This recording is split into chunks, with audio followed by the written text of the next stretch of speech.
Katanya, memori ingatan anak kecil itu lebih kuat. Jika ingatan itu dipenuhi dengan memori yang baik, tentu tidak jadi masalah, bukan? Tapi sialnya, aku punya memori ingatan masa kecil yang tidak begitu baik. Dan parahnya lagi, memori itu tidak pernah hilang walaupun usiaku semakin bertambah.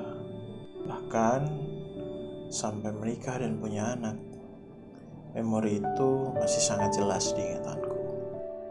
Lahir dan tumbuh di keluarga sederhana tentu bukan jadi masalah bagiku. Punya teman-teman sebaya yang tulus dalam berteman tanpa lihat status sosial itu suatu kebahagiaan. Tapi suatu hari ada kejadian yang membuatku memiliki perspektif berbeda dalam memandang seseorang. Dulu, sebagai anak kecil, wajar aku dan teman-temanku bermain di salah satu rumah teman.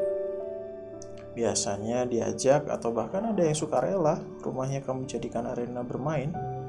Menjadi sangat menyenangkan ketika jam makan siang tiba. Temanku ini, si pemilik rumah, disuruh ibunya untuk makan siang. Dan kami juga diajak makan siang bersama. Sebagai anak kecil yang polos dan tak paham basa-basi, tentu kami tak sanggup menolak ajakan seperti itu. Rasa malu seperti tak ada di diri kami. Tapi itulah indahnya pertemanan zaman dahulu. Bukan soal hidangannya. Jangan berharap ada daging atau ikan. Kami hidup di kampung yang sebagian besar hidup sebagai petani.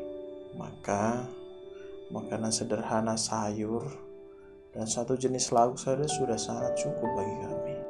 Cukup untuk membuat kami sangat bahagia bisa makan bersama setelah lelah bermain seharian.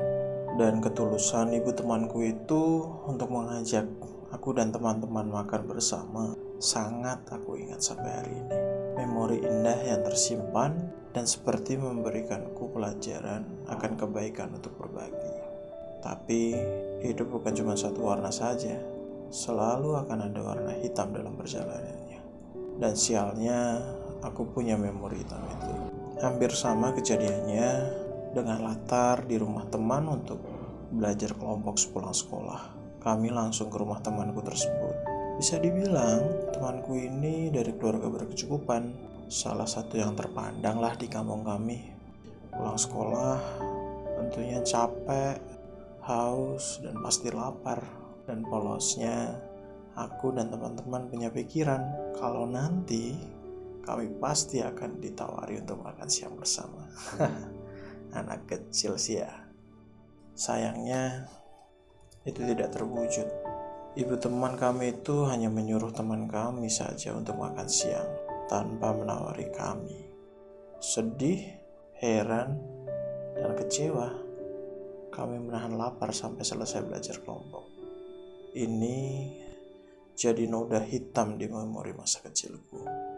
Aku jadi punya dua sudut pandang bahwa ternyata orang-orang yang hidupnya sederajat dengan kami lebih punya empati dibanding yang hidupnya di atas kami. Cara pandangku terhadap orang-orang baru sangat dipengaruhi dengan memori ini.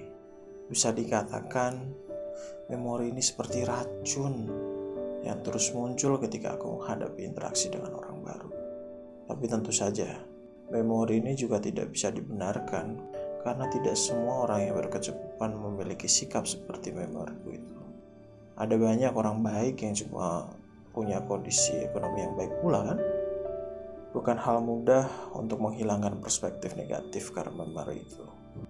Yang bisa aku lakukan hanya sebisa mungkin memberikan memori kebaikan bagi anak-anak. Karena melalui memori kebaikan dalam setiap anak-anak lah kita bisa memulai membangun generasi kebaikan. Dan aku percaya bahwa kebaikan sekecil apapun itu bisa bermanfaat.